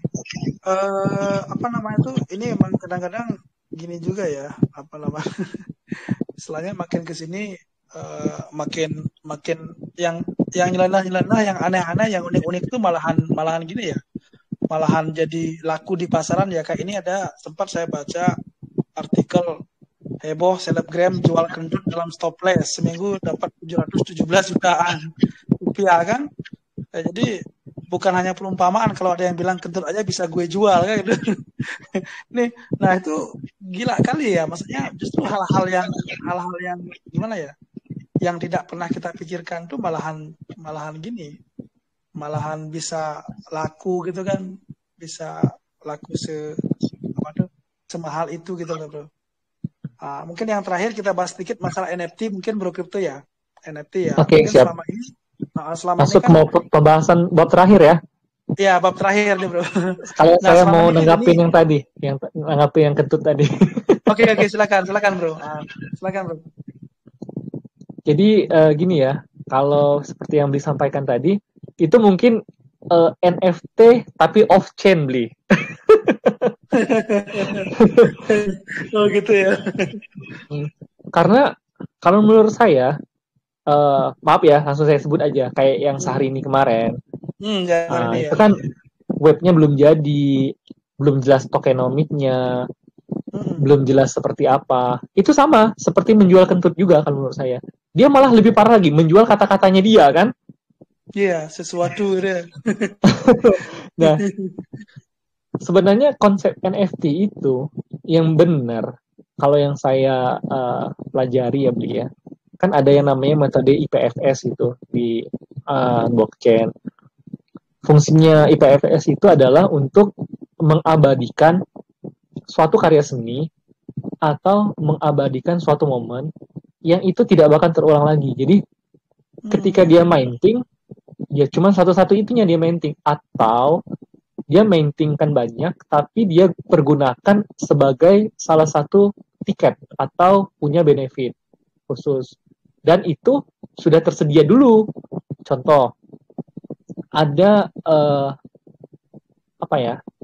kita ambil contoh Mona Lisa misalnya. Mona Lisa dibikin NFT-nya kurang lebih 4.000 NFT. Kenapa cuma 4.000 NFT? Karena syarat untuk melihat Mona Lisa secara langsung harus menunjukkan NFT itu nantinya. Contoh, jadi Mona Lisa itu cuma bisa dilihat langsung oleh si pemilik NFT karena Mona Lisa itu adalah situs sejarah atau situs karya seni yang terjaga dan tidak sembarangan orang. Jadi ada eksklusivitas dari suatu karya seni yang bikin itu bernilai sehingga orang mau untuk mengorbankan apa yang dia punya hanya untuk menikmati kesenian tersebut. Jadi memang ini beda lagi nih mindset antara mindset gaming sama mindset seni. Nah, kalau mindset seni itu dia subjektif, berdasarkan orang yang menikmati. Jadi ketika NFT itu ada orang yang menikmati dan ada orang yang membeli, maka dia akan laku. Makanya kenapa NFT itu harus dibikin se-hype mungkin, sebagus mungkin, seunik mungkin, sehingga orang yang punya itu merasakan kebanggaan dia memiliki NFT itu. Baru NFT-nya bisa laku. Atau dengan kata lain, harus bisa meningkatkan value dari orang yang memiliki NFT itu. Apa sih benefitnya saya punya NFT ini? Seperti itu. Itu dengan kategori NFT yang tidak punya benefit ya. Atau sebenarnya NFT itu luas. Saya pernah berpikiran seperti ini, Bli. NFT itu adalah token yang tidak bisa digantikan. Kenapa tidak KTP kita bikinkan NFT-nya? Tidak akan ada lagi double KTP ya. Tidak akan ada lagi pemilih ganda di pemilu. Tidak akan lagi kesulitan untuk double SIM misalnya seperti itu kan. Tinggal kita bikin NFT-nya, selesai. Permasalahan kependudukan selesai dengan satu solusi NFT. Itu yang saya pikirkan, Bli. NFT itu adalah satu token yang unik gitu kan. Tinggal negara bikin blockchain sendiri, silahkan didesentralkan, artinya tidak pemerintah saja yang menguasai. Jadi kalau misalnya ada kebakaran kayak kemarin, servernya aman saja, seperti itu kan. Nah, jadi semua berkas-berkas yang arsip negara, undang-undang, kita NFT-kan semuanya. Jadi ketika mau diubah undang-undangnya, ya di-burn NFT-nya. Jadi tidak akan ada lagi yang namanya miscalculate kalau sudah ada teknologi NFT. Tidak ada lagi yang bisa menggandakan tanpa seizin pemilik kontrak awal seperti itu. Dan semua orang bisa bikin NFT sekarang. Itu hebatnya NFT. Jadi kalau pemerintah tidak memanfaatkan NFT ini, benar-benar kebangetan nih pemerintah. Nggak tahu kerjaannya berarti. sorry ya orang yang kerja di pemerintahannya. Iya. Benar-benar Bro, seperti yang Bro bilang tuh loh. Artinya di sini kan NFT itu kan luas banget ya, nggak hanya cuman karya seni apa segala macam, bahkan ya istilahnya kalau emang bisa dari pemerintah memanfaatkan misalnya kayak sertifikat tanah gitu loh. Kan sekarang kan banyak fenomenal yang terjadi, ada double sertifikat, ada triple sertifikat, tuh nggak, bahkan ada 4 kali digandakan bisa ada lo nggak, artinya kalau misalnya dengan dibikin NFT kan itu benar-benar kan istilahnya susah orang untuk menggandakan kayak gitu ya Bro ya, karena udah ada benar kayak kemarin itu yang paling hangat Bli. Orang-orang kan pada takut nih sertifikat tanah dicabut kan. Mau diganti sama sertifikat digital. Saya juga nggak setuju jadi sertifikat digital, kecuali sertifikatnya di NFT-kan, nomornya unik, nggak akan ada yang bisa ganda Bli. Jadi langsung sertifikatnya masuk ke wallet kita kan. Selama walletnya itu aman, kita bisa jaga wallet kita, ya kita bisa klaim kemana-mana gitu kan. Kita bisa tunjukkan, oh ini sertifikat saya gitu kan, ini tanah saya seperti itu. Kan luar biasa Bli. Daripada kita nyimpan kertas, hujan, hilang, kebakaran gitu kan. Mau ngomong ya Bli ya, sampai sekarang ketika saya misalnya punya tanah gitu kan, sertifikatnya saya simpan di apa? Di SDB gitu. Di mana? Di SDB kan, nyewa safe deposit bank gitu kan. Nah, SDB kita sewa sana. Karena apa? Karena kita takut di rumah kita entah bocor, entah ada apa yang kita nggak di luar prediksi kita gitu kan. Dan itu kan 2 kali kerja kan. Tapi kembali lagi memang faktor keamanan itu penting. Dan faktor keamanan di blockchain itu ya kita sendiri yang jaga. Sorry saya potong dikit ya. Itu kan kemarin pernah tuh ada di kampung rumah kakak saya terbakar, bro. Kemudian sertifikat tanahnya dia ada di rumah tersebut gitu loh, ikut kebakar. Nah, bisa kamu bayangin nggak, bro? Susahnya minta ampun, bro. Padahal kita ngurus tanah sendiri loh. Ya, ngurus betul. Tanah sendiri, tapi kita ngurusnya itu benar-benar butuh waktu yang lama, biaya yang juga nggak tidak kecil gitu loh, nggak. Padahal kita ngurus rumah ngurus tanah kita sendiri gitu loh. Coba waktu itu kalau udah kita istilahnya kenal NFT gitu loh, nggak, dan kita NFT kan sertifikatnya itu. Ya itu. Tapi kalau misalnya gini, bro, kalau misalnya dari pemerintah dia lambat untuk istilahnya memanfaatkan dari teknologi blockchain ini termasuk NFT ini kan. Nah, kira-kira kalau kita pribadi yang meng-NFT-kan tuh bisa nggak, bro? Sebenarnya gini, Bli. Sudah ada proyek, langsung sebut token boleh? Boleh. Apa-apa.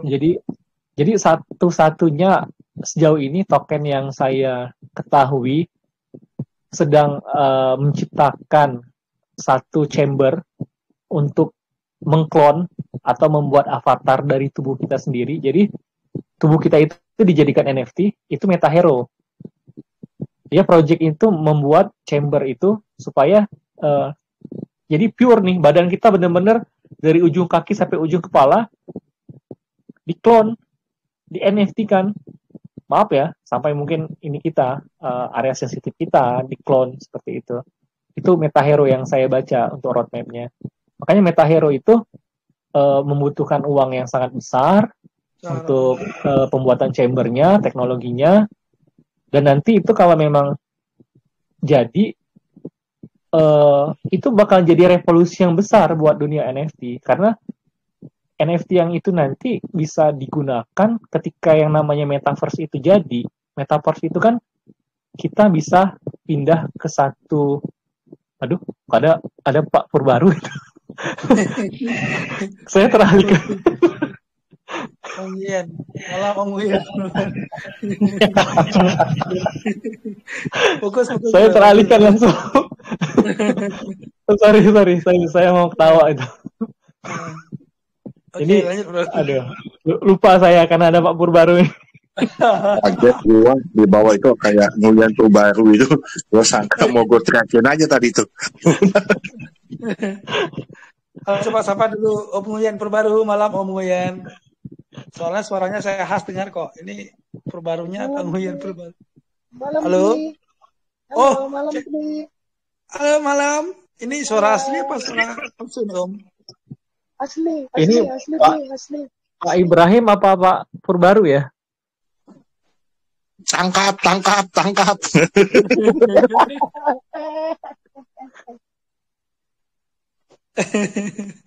Oke, selamat bergabung Om Nguyen Purbaru. Oke, lanjut Bro Crypto. Iya, boleh. Ini namanya benar-benar intermezzo ini. Saya sampai teralihkan tadi. Sampai mana, Bli? Sorry, Bli. Saya agak miss ini. Enggak, tadi masalah yang kita bahas MetaHero itu loh. MetaHero. Oh iya, jadi ini ya. Benar-benar nanti jadi tonggak sejarah lah. Kalau kawan-kawan yang pernah nonton atau pernah baca ya komik-komiknya isekai manga seperti itu kan, itu nanti karakter kita itu benar-benar dibikin seperti itu nanti. Jadi apanya tampilan diri kita itu akan jadi seperti itu, dan itu nanti harus ada autentikasi dari kita gitu loh. Bisa aja akun itu kita jual, bisa aja beli.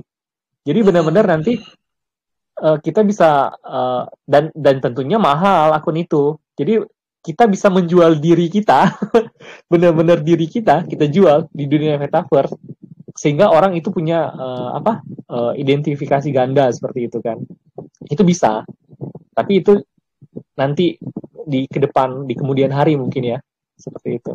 Jadi luar biasa sih kalau metaverse ini jadi. Tapi sekali lagi kita itu masih terbatas sekarang by Oculus mainnya gitu kan, pakai VR gitu kan, baru sebatas itu sih Mungkin di sini ada yang sudah pernah merasakan langsung alpha testingnya Sandbox. Om Salmon, langsung praktek Om. Jadi putus. Ya Om Salmon. Putus Om. Putus.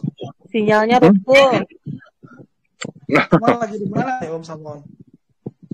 Oh, kan gini tadi kan kalau saya kan bosan masuk tengah nih.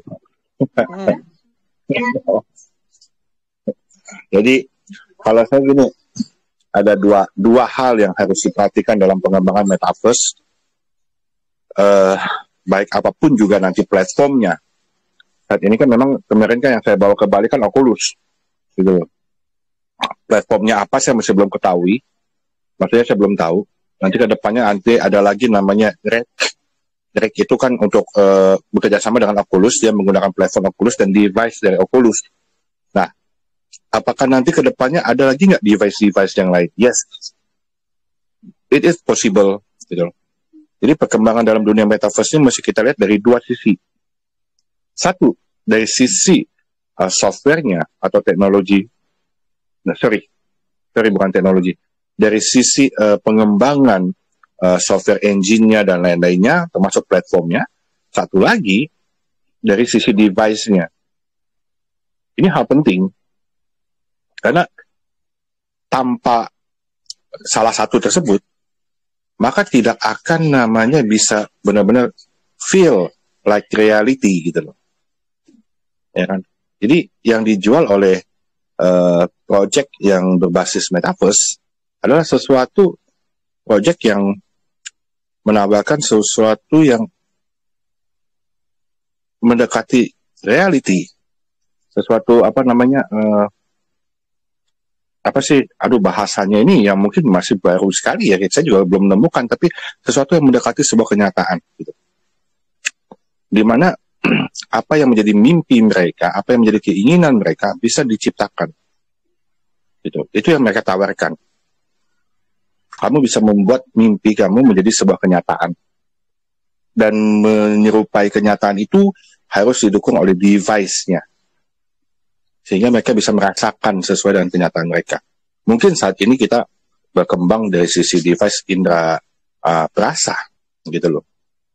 Dari indera visual sudah ditemukan. Ya kan? Indera perasa sedang dikembangkan oleh Mark Zuckerberg. Ya kan? Nanti ada lagi nggak indera-indera yang lainnya? Yes, pasti kan ada. Maka itulah yang seperti yang kita bisa prediksikan bahwa nanti teknologi ini akan berkembang lagi, akan cara kuantum. Tapi ingat, kalau saya cara kuantum itu kita masih melewati satu corong lagi nih. Kalau menurut saya, satu corong inilah yang harus yang ditemukan. Corongnya seperti apa kepastiannya, tapi blockchain saat ini ya sudah akan menjadi batu loncatannya, salah satu itu. Jadi tidak mudah untuk mengembangkan sebuah metaverse tanpa adanya sebuah pengembangan teknologi fisiknya. Ini harus kita menjadi concern. Saat ini kita kan cuma berpikir metaverse ya ini aja nih, ya kan, berawal dari virtual, terus kemudian nanti ada metaverse-nya. Apa sih perbedaan virtual sama metaverse? Ya, itu juga teman-teman mesti mengetahui itu kan. Gitu. Ya. Itu sih kalau menurut saya gitu. Sangat happy sekali kalau misalnya memang ini sesuai dengan perkataan saya sebelum-sebelumnya, sharing-sharing kita sebelum-sebelumnya. Ternyata arah sharing kita ini sudah tepat gitu loh. Mungkin orang lain mendiskusikan opini orang lain, tapi kalau kita di grup ini mendiskusikan apa yang menjadi omongan orang tersebut gitu loh. Seru ya. Itulah hebatnya kalau kita punya komunitas yang luar biasa seperti itu. Oke, makasih banyak tambahannya Om Salmon. Ya, jadi ini sangat menarik sekali ya topik kita malam hari ini ya. Jadi satu kali show langsung 3 topik yang kita bahas malam ini Om Salmon. Teman-teman semua, pertama masalah DeFi, kedua tadi masalah gaming, nah, terakhir masalah NFT itu enggak. Ya, karena selama ini kan gimana ya, kalau NFT itu semakin kita diskusikan semakin banyak gitu loh ternyata hal yang belum kita ketahui gitu loh. Dan benar seperti yang Bro Crypto bilang tadi, ya kalau pemerintah bisa secepatnya memanfaatkan momen ini, ya kita tidak akan tertinggal. Bahkan tadi kan Jokowi bilang seperti itu. Kita di sini pasar kita sangat besar Indonesia. Jangan sampai kita ketinggalan sama gini, sama negara lain, tuh nggak? Kayak gitu Om Salmon. Tuh nggak? Ya mudah-mudahan lah istilahnya. Ya betul Om Bli. Memang kita jangan ketinggalan. Dan ini sangat riskan buat kita ketinggalan, apalagi tadi sudah ada pembicaraan, tadi ada sedikit informasi dari Om Yoga, kalau misalnya kemungkinan besar nanti pertemuan G20 di Bali itu, yang diadakan oleh Kominfo itu, kemungkinan besar itu ya Binance akan ikut serta di dalam situ, perwakilan dari Binance. Nah, ini akan menjadi concern kita kan, kayak seperti kemarin itu, mereka mendapatkan pintu masuk yang sangat luar biasa. Nah, ini yang diperlukan sebuah tokoh-tokoh masyarakat untuk mengetahui seperti apa sih blockchain itu dan manfaatnya. Ini penting buat kita semua. Maka dari itu kan kemarin saya curhat juga kan sama Om Bli dan juga berkata kepada publik bahwa saya kesel dengan teman-teman dev yang tidak berpikir panjang, yang cuma berpikir untuk kantongnya sendiri. Akhirnya itu menciptakan sebuah image yang tidak baik.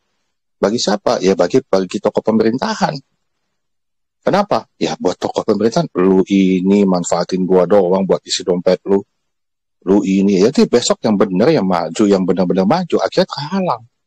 Akhirnya orang lain masuk. Makanya orang yang seperti ini mestinya dapat sebuah ganjaran gitu. Karena merugikan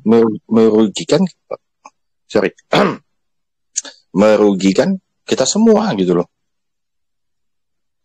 Ya, mempersulit. Nanti kita akan Om. Kan tadi kan kabar baik Om Salmon bilang tuh Jumat depan Om Urban bisa berkenan hadir di sini Om, betul nggak? Nanti sebenarnya kita bisa dialog banyak di sana dan teman-teman developer maupun calon dev bisa hadir memaksimalkannya, betul nggak? Karena kalau saya lihat sih ya dari sini udah kelihatan Om Salmon, dalam artian kan teman-teman di Dev Capital kan tahu bahwasanya tiap Jumat tuh kita selalu ada acara nyalon yuk edukasi lah, benar-benar real edukasi itu loh. Tapi saya lihat kok setiap hari Jumat partisipan audiennya itu tidak seheboh, tidak sebanyak kalau misalnya kita ada event-event, misalnya kata Alay Pama, gitu segala macam, tuh nggak? Nah seperti itu kan menandakan bahwasanya memang ya masih gini Om, semangat spiritnya teman-teman untuk benar-benar berusaha untuk mengisi diri, itu loh nggak, berusaha untuk belajar lagi, karena seperti yang pernah kita sering bilang di dunia blockchain ini kan semakin kita pelajari ternyata makin banyak hal yang kita tidak tahu. Om kan pernah seperti itu Om, betul nggak? Saya bilang kan itu loh.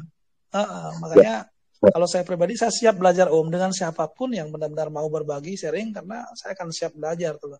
Karena dari sana tuh dan itu saya harapkan sih nanti pas eventnya Pak Urban itu kita semua partisipasi untuk memposting, mempublikasikan event ini untuk Dev Capital. Kenapa? Coba cari mana community group yang bisa memanggil narasumber sekelas beliau gitu loh. Iya benar Om. Jadi tolong manfaatkan momen ini, panggil semua teman-teman, mau siapapun juga, mau dari developer mana kek. Kalau ada developer yang melarang, mesti dipertanyakan tuh developer. Ingat loh, saya sendiri akan menyediakan wadah sistem governance untuk lawyer loh. Ya, saya udah mulai ketidaksukaan saya terhadap developer yang bandel ini, ya saya akan sediakan sistem governance. Jadi teman-teman bisa itu memvoting, membayar lawyer secara patungan untuk melakukan sebuah tuntutan ataupun apa juga, kajian atau apa segala macam. Sampai accountable juga, accounting public juga saya akan sediakan jasanya. Dan saya akan kerjasama dengan cepat itu semua. Saya masih mempunyai relasi banyak di pihak-pihak itu, jadi saya akan sediakan kepada publik masyarakat Indonesia. Kalau ada yang bandel, ada yang dicurigai, silahkan. Kalau kita ngomong masalah blockchain itu accountable, pasti bisa dihitung. Ayo, kita hitung. Benar nggak tuh? Mereka tuh main-main, atau bercanda mengurusi uang orang lain. Hati-hati, ya. Setelah akuntan publik itu bisa menghitung dan dibayar oleh publik, lalu kemudian itu akan dilaporkan secara publik, maka siap-siap kalau itu ternyata adanya penyelewengan dana, ketidakjelasan dana, dan tidak bisa jawab oleh developernya, maka itu bisa dilaporkan. Ya, bisa. Udah, saya lakukan aja. Daripada ribet-ribet, kita kasih ke publik semuanya. Itu salah satu proyeknya Common Nation juga, memang arahnya akan ke sana. Oke, siap. Ya kan? Maka itu kami sedang, ya lanjut Om. Udah, kesalnya diam dulu deh. Oke Om, nanti kita lanjut. Mungkin terakhir dari kebetulannya closing statementnya bro, kita akhiri dulu untuk yang nyala nunjuk ini. Mungkin closing statement dari Crypto Ninja sebelum kita lanjut ke acara bebas nanti. Silakan.